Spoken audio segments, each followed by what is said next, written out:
Hello बच्चों, कैसे हो आप सभी लोग। तो आई होप कि आप बहुत मस्त और अब आ चुके हैं हम क्लास 10th के अंदर और पढ़ाई भी करनी है। लेकिन सर एक सवाल जो हमारे दिमाग में आज है वो ये है कि हमें कौन सी मैथ्स लेनी चाहिए, स्टैंडर्ड या फिर बेसिक। तो ये सवाल आप लोगों के दिमाग में बन रहा होगा और आज इस पर हम बात करने वाले हैं कि किस बच्चे को स्टैंडर्ड मैथ्स लेनी है और किस बच्चे को बेसिक मैथ्स लेनी है। तो चलिए शुरू करते हैं।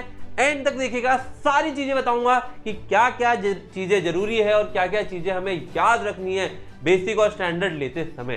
तो चलिए, उससे पहले मैं आपको एक बहुत बड़ी खुशखबरी देने वाला हूं कि इस साल जो बोर्ड का रिजल्ट आया है बिहार बोर्ड का, उसमें 5th मेरिट लेकर आया है अभिषेक चौधरी।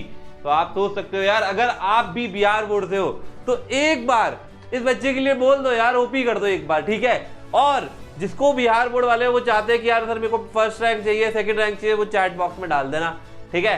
चलिए, तो सबसे पहले मैं आपसे पूछता हूँ कि यार बेसिक और स्टैंडर्ड मैथ्स से किसको डर लगता है। मतलब ऐसा होगा ना, कुछ बच्चे होंगे जिसको डर ही लगता है कि सर मुझे मैथ्स से तो बहुत डर लगता है, सर मेरी जिंदगी में मैथ ऐसा है कि मैं जिंदगी में कभी मैथ्स लेना ही नहीं चाहता।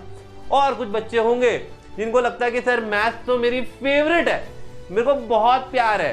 तो वो मुझे कमेंट में बताना कि यार सर मुझे मैथ्स से बहुत प्यार है। और कुछ होंगे जो यार ठीक है चलो मैथ्स पढ़ लेंगे, ठीक है। तो चलिए बात करते हैं। सबसे पहले सीबीएसई ने 2019 में ये अनाउंस किया था कि अब बच्चे मैथ्स में 2 लेवल ऑप्ट कर सकते हैं। पहला लेवल है बेसिक, दूसरा लेवल है स्टैंडर्ड। अब सर इसमें डिफरेंस क्या है, सर स्टैंडर्ड बेसिक और जो मैथ्स है उसमें फर्क क्या होता है। तो सबसे पहले बात करते हैं आज हम कि सर डिफरेंस क्या है। सबसे पहली चीज सिलेबस। क्या सिलेबस अलग होता है? नहीं।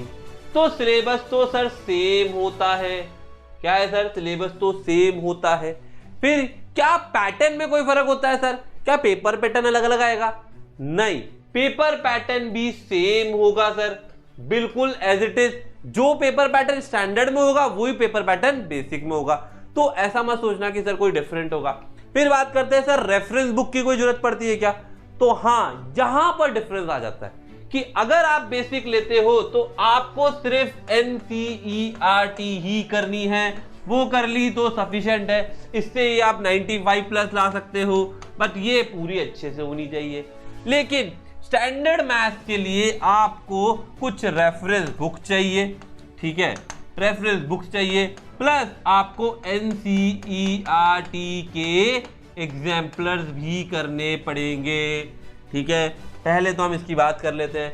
फिर अगर कुछ बच्चे बोलते हैं सर क्या पेपर लेवल में कोई फर्क होता है क्या?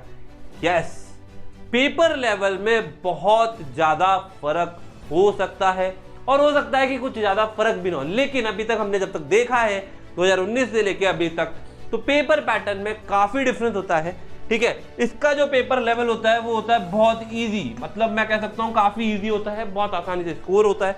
बट स्टैंडर्ड का जो होता है वो मॉडरेट या फिर डिफिकल्ट भी हो सकता है, ठीक है। तो ये मत सोचना कि सर हमने स्टैंडर्ड लिया तो हमारा क्या होगा, ऐसा कुछ नहीं है। आप पढ़ाई भी तो करोगे तो उसी लेवल की आपकी पढ़ाई भी होगी। फिर बात करते हैं सर वेटेज। वेटेज क्या रहता है? अब इसमें थोड़ा सा सीबीएसई चालाकी करती है। वो क्या करते हैं कि जो पेपर, मतलब जो, जैसे मान लीजिए मैंने कोई टॉपिक ले लिया, लेट सपोज हमने टॉपिक लिया ट्राइंगल, या फिर हमने कोई ऐसा टॉपिक लिया रियल नंबर ले लिया, जो चैप्टर बच्चों को डिफिकल्ट लगते हैं उसका वेटेज यहां पर ज्यादा होगा। क्या होगा सर? जो डिफिकल्ट है उसका वेटेज ज्यादा होगा, पर यहां पर जो डिफिकल्ट चैप्टर्स हैं उनका वेटेज कम होगा। जैसे कि मान लीजिए ट्राइंगल्स, आज बच्चों को ट्राइंगल्स में बहुत दिक्कत आती है, तो इसका मतलब यहां पर ट्राइंगल्स ज्यादा मार्क्स का होगा, यहां पर ट्राइंगल्स कम मार्क्स का होगा। लेट सपोज अगर आपको क्वाड्रेटिक इक्वेशन की बात करें तो क्वाड्रेटिक इक्वेशन बहुत आसान चैप्टर है, तो यहां पे क्वाड्रेटिक इक्वेशन कम मार्क्स का होगा, लेकिन यहां पर क्वाड्रेटिक इक्वेशन ज्यादा मार्क्स का होगा, ताकि बच्चे के मार्क्स अच्छे आ सके। तो ये सीधा सीधा भेदभाव है। देखो भाई, ये स्टैंडर्ड बेसिक पहले ही बोल रखा है, तो भेदभाव तो नहीं, मतलब पहले से डिसाइडेड है कि बेसिक का लेवल इजी और स्टैंडर्ड का लेवल हाई होने वाला है, ठीक है। और वेटेज भी उसी तरीके से डिसाइड होगा।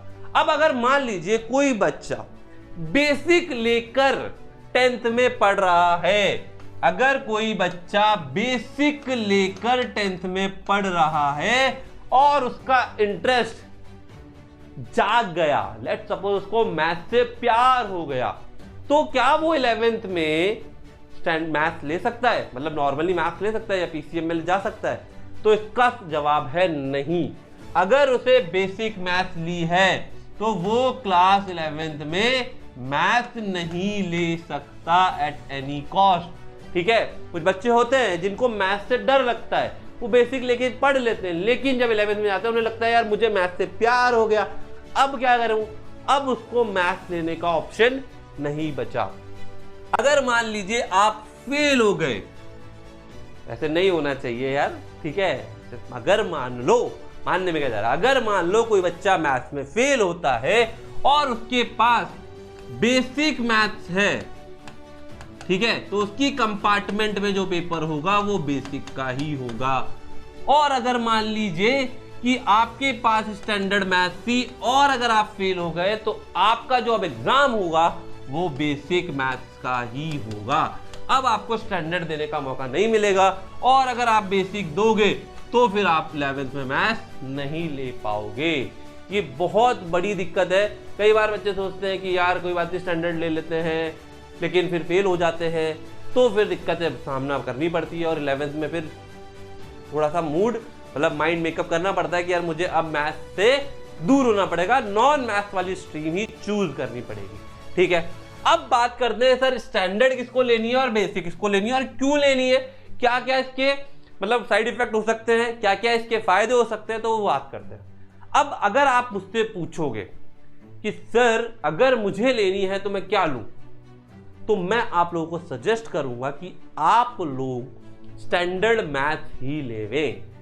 आप लोग अपने कमेंट में बता सकते हो कि आप कौन सी मैथ के साथ जाना चाहते हो, कोई दिक्कत नहीं है, लेकिन मैं ये चाहता हूं कि आप लोग स्टैंडर्ड लें, बेसिक के पीछे ना भागे। लेकिन फिर भी मैं आपको बता देता हूं कि भाई बेसिक कब लेनी है, स्टैंडर्ड कब लेनी है। स्टैंडर्ड लेनी है तो अगर आपका सपना तय है कि आपको पीसीएम लेनी है, इंजीनियरिंग करनी है, टीचर बनना है, बीएससी करनी है मैथ साइंस के साथ, तो आपको स्टैंडर्ड मैथ्स लेनी पड़ेगी। और यहां तक कि अगर आपका सपना डॉक्टर बनने का भी है, मैं आपको सजेस्ट करूंगा कि अगर आपका सपना डॉक्टर बनने का है, नीट पीसीबी साइंस स्ट्रीम लेने का है, तो भी आपको स्टैंडर्ड मैथ्स लेनी चाहिए। क्योंकि आपके जब फिजिक्स पढ़ोगे तो फिजिक्स में तो सर बहुत डिफिकल्ट क्वेश्चंस आते हैं जो मैथ्स से रिलेटेड होते हैं, इसीलिए आपको स्टैंडर्ड मैथ्स लेनी चाहिए। अब बात करते हैं बेसिक कौन ले सर। ठीक है, अब इसमें ऐसा नहीं है कि आप स्टैंडर्ड ले रहे हो तो सिर्फ मैथ्स साइंस नहीं, इसमें कॉमर्स फील्ड वाले भी स्टैंडर्ड लेंगे। जो मैथ के साथ कॉमर्स करना चाहते हैं, ऑप्शनल में मैथ रख के कॉमर्स लेना चाहते हैं, वो भी स्टैंडर्ड लेंगे। तो सर ये सब तो स्टैंडर्ड लेंगे, तो बेसिक कौन लेगा? बेसिक वाले, जैसे मान लीजिए अगर आपको आर्ट्स लेनी है, आपने पहले से सोच रखा सर मुझे तो आर्ट्स लेनी है, मुझे तो ह्यूमैनिटीज, एसएसटी, ज्योग्राफी ये सब्जेक्ट लेने हैं, तो फिर मैं अपने बेसिक के साथ क्लास 10 की पढ़ाई करूंगा। और अगर मेरे को पहले से फिक्स है कि सर मेरे को एनिमेशन में जाना है, ठीक है, और मुझे डिजाइनिंग में जाना है, ठीक है, कुछ इस तरह के जो कोर्सेज होते हैं जो कि नॉन मैथमेटिक्स होते हैं, नॉन मैथ्स वाले, नॉन मैथ्स, ठीक है, जो नॉन मैथ्स वाले स्ट्रीम्स होती हैं, अगर मुझे उसमें जाना है तो सर मुझे क्या लेना है? बेसिक मैथ्स लेनी है। अब कुछ बच्चे बोलेंगे सर मुझे गवर्नमेंट की प्रिपरेशन करनी है, मुझे यूपीएससी की तैयारी करनी है, मुझे आईपीएस बनना है, मुझे आईएएस बनना है, आरएएस बनना है या बैंकिंग में जाना है, तो आपको स्टैंडर्ड मैथ्स लेनी है। क्योंकि गवर्नमेंट के एग्जाम में भी ये मैथ्स के बहुत सारे क्वेश्चन आएंगे जो कि सीधे सीधे क्लास 10 से रिलेटेड होते हैं।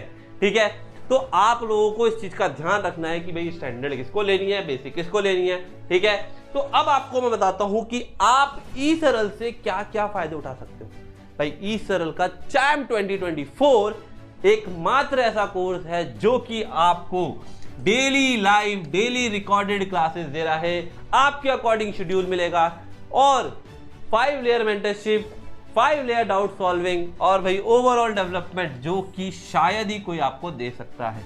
और ये मात्र एक ऐसा कोर्स है जो कि 4 बार, कितनी बार बेटा, 4 बार आपका सिलेबस कंप्लीट कराएगा। हम लोगों ने क्लासेस स्टार्ट कर दी है, जो भी चाहते हैं एनरोल करना जल्दी से कर लो, क्योंकि देखो क्लास 10th है, पहली बार आप बोर्ड दोगे, दोबारा मौका नहीं देना भैया। ऐसा नहीं कि सर हम 1 साल और दे लेंगे, ऐसा नहीं। किसी को देना हो तो बता देना मुझे कि सर मैं तो अगले साल ले लूंगा। तो पहली बार हम स्कूल के बाहर जाकर नेशनली इतने सारे बच्चों से लड़ने वाले हैं, तो हमको अब तय करना है कि हम क्या 1 बार बोर्ड देंगे या 4 बार, है ना, या फिर 4 बार रिवीजन करके एक ही बार बोर्ड देके 95 प्लस लेकर आएंगे। ये हमारा सपना है। तो हम 4 बार कोर्स कंप्लीट कराएंगे। और जो बच्चे चाहते हैं कि मैं ओलंपियाड की प्रिपरेशन करूं, वो साथ के साथ होगी, वो भी सिर्फ ई-सरलाइट्स की।